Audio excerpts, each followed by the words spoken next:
राधे राधे। मैं पंडित देवेंद्र शुक्ला आपका आपके चैनल श्री एस्ट्रो ज्ञान मार्ग में आपका खूब स्वागत करता हूं।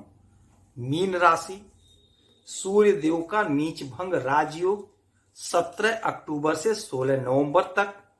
संपूर्ण जानकारी सरल शब्दों में, सरल भाषा में, सरल उपाय के साथ। आपसे निवेदन है, आपसे प्रार्थना है। आपने लाखों उपाय किया, एक उपाय मैं भी बताता हूं, करेंगे तो हो सकता है लाभ हो। लाभ हुआ तो आपके जीवन की दिशा दशा बदल जाएगी।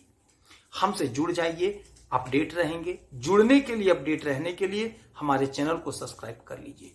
छोटा छोटा उपाय बताता हूं, उपाय को करते चलिए। हो सकता है कोई उपाय लाभ दे जाए। लाभ हुआ तो आपके जीवन की दिशा दशा बदल जाएगी।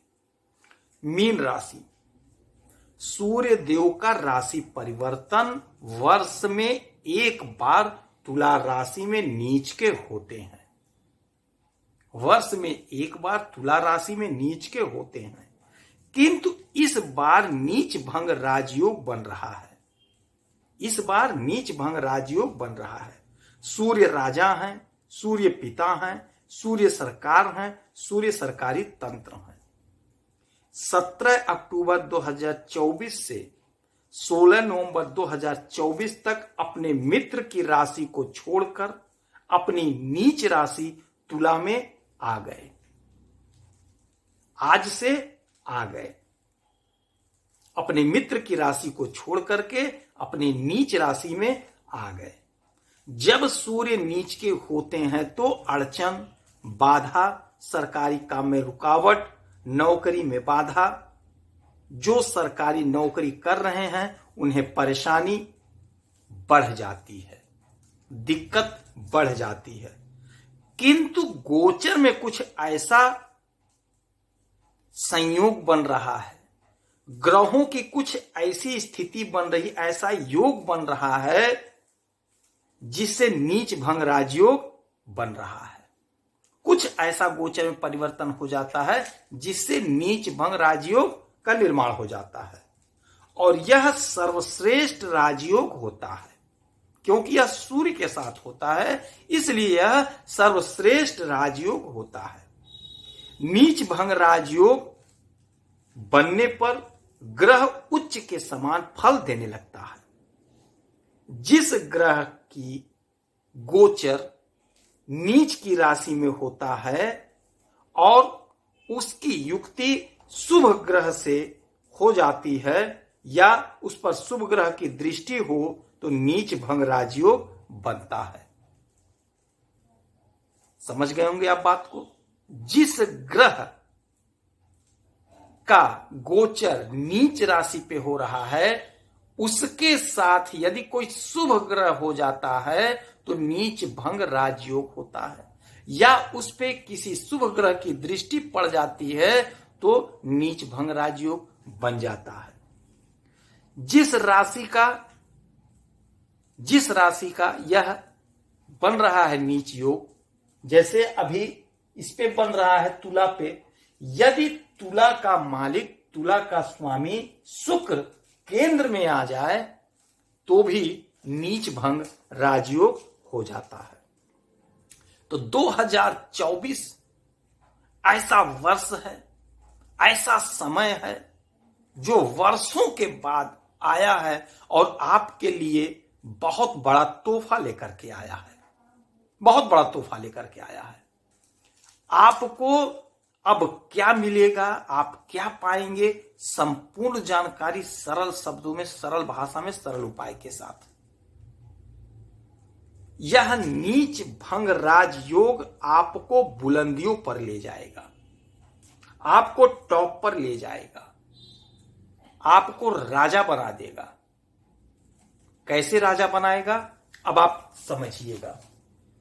बुध सूर्य एक साथ बैठे हैं, बुध और सूर्य एक साथ बैठे हुए हैं। सूर्य तुला के बैठ गए, नीच के हो गए, बुध साथ में है, तो ये हो गया नीच भंग राजयोग। साथ में बुध होने से नीच भंग राजयोग हो गया। फिर ये इसी में रहेंगे 28 तारीख तक। 28 तारीख तक, तो 28 तारीख तक यह स्थिति तो बन ही रही है। किंतु शुक्र जो है 7 तारीख से केंद्र में आ जाएंगे बृहस्पति देव की राशि में। तो जब 7 तारीख को यहां पे आ जाएंगे और इसके मालिक, जब इसके मालिक केंद्र में आते हैं तो फिर नीच भंग राजयोग बन जाता है। जैसा कि हमने पहले बताया है कि जिस राशि पर यह नीच भंग योग बन रहा है, यदि उसका मालिक केंद्र में आ गया तो भी नीच भंग राजयोग होता है। एक बात और जान लीजिए, सूर्य को अष्टम का दोष नहीं लगता है। यदि सूर्य अष्टम में आ गए तो उन्हें अष्टम का दोष नहीं लगता है। तो यह भी आपके लिए बहुत अच्छा है, पॉजिटिव है। और दूसरी चीज, एक चीज और जान लीजिए, 6, 8, 12 के स्वामी यदि 6, 8, 12 में आते हैं तो विपरीत राजयोग का निर्माण होता है। तो विपरीत राजयोग का निर्माण भी हो रहा है। कैसे हो रहा है? आपके सूर्य जो है 6वें घर के मालिक हैं और 6वें के मालिक होकर के 8वें में बैठ गए, तो विपरीत राजयोग भी बन रहा है। अब जब नीच भंग राजयोग बना, विपरीत राजयोग बना, तो सूर्य प्रबल हो गए, सूर्य बलशाली हो गए। अब यही वह समय होगा, यही वह दौर होगा जब आपकी नौकरी लगेगी, आपको बहुत अपार धन मिलेगा, बहुत ज्यादा तरक्की होगी, बहुत ज्यादा तरक्की होगी। क्योंकि ये 6वें भाव के सूर्य जब आपके 8वें घर में बैठेंगे तो 6वें भाव को जागृत कर देंगे, इसके फल को बढ़ा देंगे। यह हमारे नौकरी का घर है, यह शत्रु का घर है, यह बाधा अड़चन का घर है। तो जो बाधा था, जो शत्रु थे, गुप्त शत्रु थे, वह अब दूर हो जाएंगे, उनसे संबंधित समस्या का निवारण हो जाएगा। नौकरी के लिए आप परेशान थे, बहुत प्रयास किए, नौकरी नहीं लग रही थी, नहीं नौकरी पा रहे थे, लेकिन अब यह वही समय होगा, वही योग बन रहा है जब आपकी नौकरी लगेगी, आपकी स्थिति सुधर जाएगी, आपको बहुत अच्छा लाभ मिलने जा रहा है, आपको धन ही धन मिलने जा रहा है। सूर्य और बुध की 1, 2, 3, 4, 5, 6, 7 7वीं दृष्टि आपके धन के भाव पे पड़ रहा है। धन संबंधी समस्या का पूरी तरह से निवारण होगा, पूरी तरह से निवारण होगा। अचानक से आपके जीवन में कोई ऐसी घटना घटित होगी जिससे आपको अपार लाभ होगा। ससुराल पक्ष से आपको लाभ होता हुआ दिखाई दे रहा है, कहीं गड़ा हुआ धन आपको मिल जाएगा, सरकारी धन कहीं अगर आपका फंसा हुआ वो आपका मिल जाएगा, कोई डूबा पैसा है वो आपका मिल जाएगा, कोई आपका पैसा ले लिया नहीं दे रहा था वो आपको आपका पैसा वापस करेगा। तो यह जो समय होगा 1 महीने का, यह आपके लिए बेहद अच्छा समय होगा, बहुत बढ़िया समय होगा। नौकरी के लिए आप तलाश कर रहे, बहुत कोशिश की, नहीं लग रही थी, लेकिन यकीन मानिए यह नीच भंग राजयोग जब बन रहा है आपकी नौकरी लग कर रहेगी।